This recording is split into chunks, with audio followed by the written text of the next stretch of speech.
Hey, what's up everyone? I hope you're all having a wonderful day or night, but for now, let's get into the video. One thing I've learned since dating men is, excuse the mess, I've just been to the gym. You can have everything in your life. You can have your own house, your own car, your own business, to the point where you don't need a man to provide you anything. And the only thing you ask for them is time and effort, and they still can't give you that. So the one thing I've learned is you will just truly never be good enough, and it is just purely right person, right time. Dating is tough. Don't let these people think, yeah, you're going to be single and it's going to be so easy. It isn't. But every person is a lesson. And once you understand that, you will live a peaceful life. First of all, no, I will not excuse the mess just because you've been to the gym. Just like you wouldn't excuse me sneezing without covering my mouth just because I have a cold. Go home, take a shower, fix yourself up, because all this could have easily waited for a while longer. Second of all, dating is hard, sure. Being single is hard, sure. Every man is a lesson. Yeah, right. How many lessons do you need until you finally learn something? If you go through being single and dating, which are both hard, then you're not living a peaceful life, are you? I just saw a TikTok that was explaining how it takes a lot for a man to care enough or even want to block a woman, especially one that they used to love. And how if they do block you, then they absolutely despise you, never want to see you again, and hate your guts. And I found that really hilarious because I've been blocked by every single one of my exes since high school to this day. I seem to have missed the hilarious part. Were you agreeing with that TikTok or disagreeing? Speaking about lessons being learned, I don't think she learned either.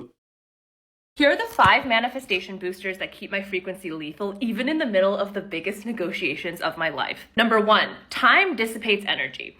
Every moment you hesitate or waver, you are bleeding voltage. That's universal law. Future you has to lead first thing in the morning. Journaling, visualization, coding your identity file for a successful day. If you wait, you've already diluted the charge. Eliminate micro negotiations. Your conscious mind says go, you go. Think about Mel Robbins' 5-second rule. Number 2, you reverse engineer beliefs, okay? Beliefs aren't passive, they're programmable. I don't wonder what's true. I install what serves my end. What's even more laughable than all this manifesting crap, she's not even trying to hide it. All she does is tell people to be delusional and basically forget about reality. Let me show you how she describes herself. Hi, I'm Courtney, manifestation author, subconscious hacker, and your existential flight attendant. Welcome aboard Flight 333, non-stop service to planet Delulu. And people listen to someone like her and take everything she says for granted.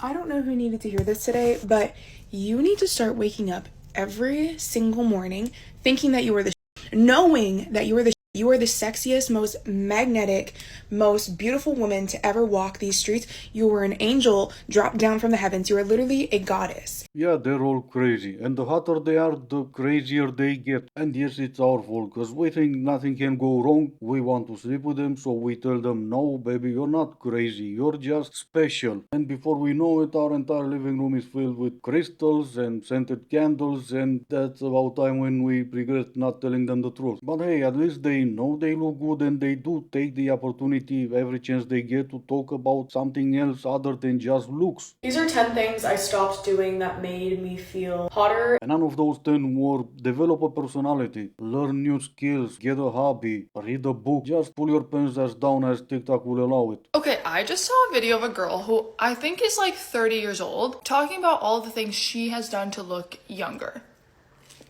And this is no shade to her, by the way. You can do whatever you want, whatever makes you happy. She looks gorgeous, so in no way or shape or form am I coming at this girl, but I just wasn't aware. Yeah, me neither, but yeah, common sense is apparently not that common. And remember, a woman who knows what she brings to the table isn't afraid to eat alone. Yeah, and then you start recording yourself while chewing your food, looking for any type of human interaction without even realizing you're chasing an illusion. So 8 months ago, I got married to my boyfriend of 10 years.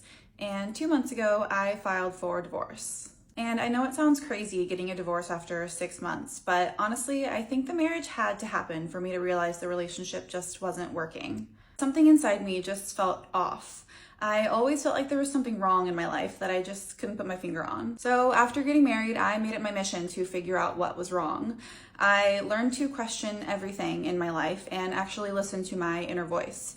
And it took me getting to the bottom of everything that wasn't working in my life to realize that it was my relationship that was the one thing I couldn't fix. And my inner voice, it told me that I didn't actually want to fix it. And honestly, I just wanted something different for myself. And that was the hardest thing for me to actually admit, but I am so glad that I did.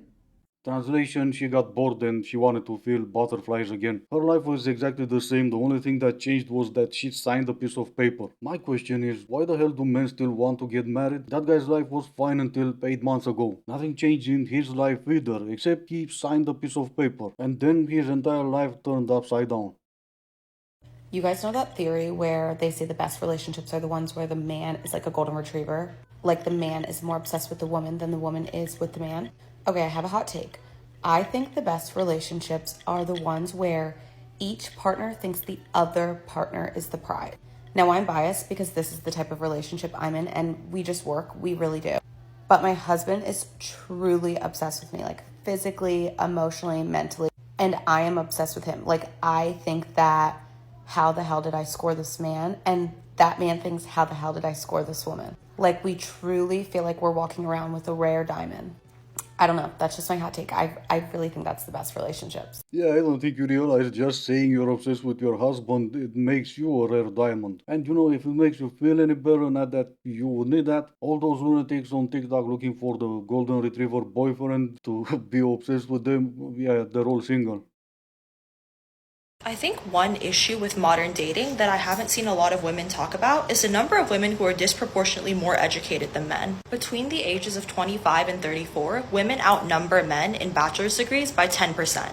The gender gap is really only getting worse. Like, for example, right now, the percentage of women who are enrolled in undergraduate universities across America is 20% more than the number of men who are. I think this gap in education becomes very apparent in dating because you don't really want to text somebody who's constantly speaking with grammatical errors, who can't keep up with you intellectually, who's not good at like communicating their thoughts and like putting them into words. Yes, I hate when that happens. Before we get into the good part, yes, women make about 65% of the college graduate, and yet at the same time, STEM fields are still struggling to attract more women. It would be one thing if you go to college to become a lawyer, a doctor, a judge, a CEO of your own company, but taking gender studies and then having this as a result. I'd like to know what type of crack Sally Mae is smoking that they think for the amount of $40,922 they should receive back $118,305.59. The fact that for financing the money they want $77,383.59 is asinine. And you might as well bump that up to $266,722.97 in debt if you add in how much I will pay in interest. Student loans I've been paying $1,500 a month for 2 years have a 17% interest rate. So I thought I've been paying off for all this time. I'm actually I owe more than what I started off with. I owe $90,000 and I didn't even spend that much on school. I'm gonna be in debt for my whole life. Alright, and back to you, Princess. Someone left a comment on that video saying this: education doesn't mean intelligent, and this is her reply. Show me your hairline. Show me your hairline. Every guy who comments like this under my videos is balding, short, or broke. So which one are you? Show me your hairline. Hey, I'll show you mine if you show me yours. Oh, no, never mind, because I can see yours, and it's easily putting mine to shame. I'm way older than you, and I still didn't manage to grow mine as much as you did. But as we've all seen, she did went to college, and as we've all seen, with her at least, education really doesn't mean intelligent. Is it just LA where every guy is secretly gay? Every guy in LA is secretly legit gay. This isn't even what I'm saying isn't even a joke. It's not even supposed to be funny. Everyone's undercover gay. Is it like that everywhere? Or is it just LA? This is a genuine curious question because I know so many girls, a lot of my friends, who had boyfriends and stuff and they're secretly gay. secret, not much of a secret if every plastic Barbie knows. Now you and all your friends like to do bad jobs. There's no shame in that. It's 2025. And men who play on the other team, it's 2025 for them as well. There's no shame in that either. But just because you like to do bad jobs and your one night stand is into that, that doesn't make him an opposite team player. Did you see now on Uber, females can order female Uber drivers? And it's like, why would I want a bad driver? And this is gonna be it for today. As always, I do hope you enjoyed it. If you didn't, I still appreciate you for making it this far. Thank you all so much for watching. Stay safe, and I will see you in the next one.